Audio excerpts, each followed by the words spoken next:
D'abord, je voudrais vous dire que les coupures de courant, il faut les condamner. Les Français ont droit à avoir de l'électricité en permanence et les Ça salariés d'EDF suffit, se les condamner? mobilisent pour cela. Comment on peut les Nous empêcher? portons plainte et lorsque des faits sont prouvés, nous sommes Il y a en eu combien mesure d'actions du coup il y a depuis eu, je le crois, début? 80 plaintes ou 90 plaintes qui ont été portées là où il y a eu des coupures. Je voudrais souligner par rapport à l'intervention de M. Martinez que certaines de ces coupures ont touché des maisons de retraite. Certaines de ces coupures ont touché des cliniques, des hôpitaux. Et donc on a pris le risque d'atteindre à la sécurité physique, à la bonne santé de nos concitoyens. Donc vous demandez cette fois-ci de ne pas faire de coupure? Nous souhaitons que le service public de l'électricité, ça soit en effet de livrer de l'électricité en permanence à tous nos clients. Le dépôt de plainte de la part d'EDF, il est systématique. Le dépôt de plainte d'EDF est systématique. Non, je voudrais dire sur les retraites. Nous sommes en train de suivre le débat qui se passe au Parlement et la loi évolue au fur et à mesure des discussions parlementaires. Nous avons un régime de retraite, un régime spécial, mais qui est deux fois spécial. Il est spécial parce que ce n'est pas le régime général et il est spécial aussi parce qu'il ne coûte rien aux Français. Parce qu'il est bénéficiaire. C'est un régime qui est équilibré. Il n'est ni excédentaire ni bénéficiaire.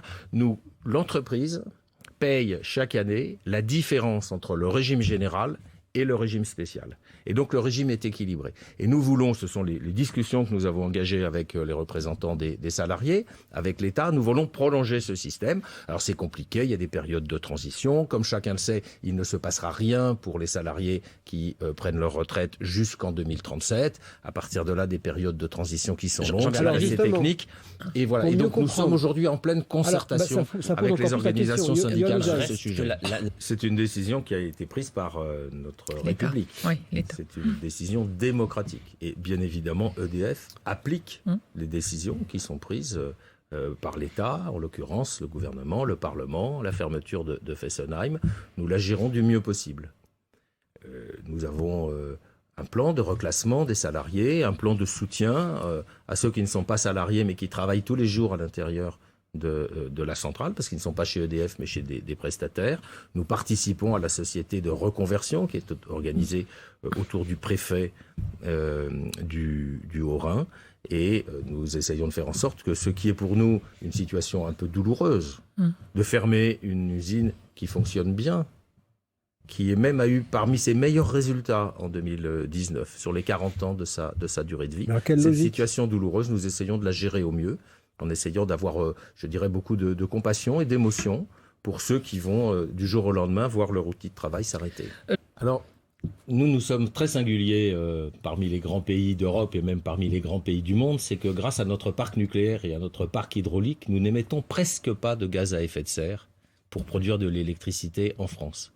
Donc ce que nous avons à faire, c'est pas tellement corriger le mode de production actuel, comme beaucoup de nos voisins doivent le faire, c'est plutôt inciter l'ensemble des utilisateurs de l'énergie à aller vers l'électricité décarbonée. Parce que chacun sait que la solution, c'est l'électricité à condition qu'elle soit verte, à condition qu'elle soit décarbonée.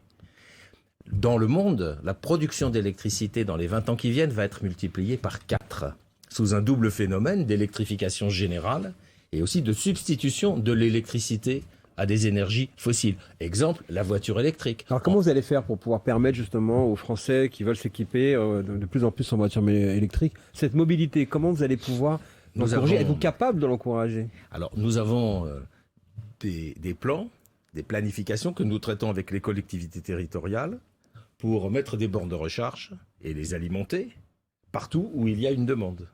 Et puis nous avons promis que chaque Français qui demande d'avoir une borne de recharge chez lui, parce qu'il achète une voiture électrique, eh bien nous sommes en mesure de la lui fournir. Nous fournissons les bornes de recharge à tous les Français qui les demandent.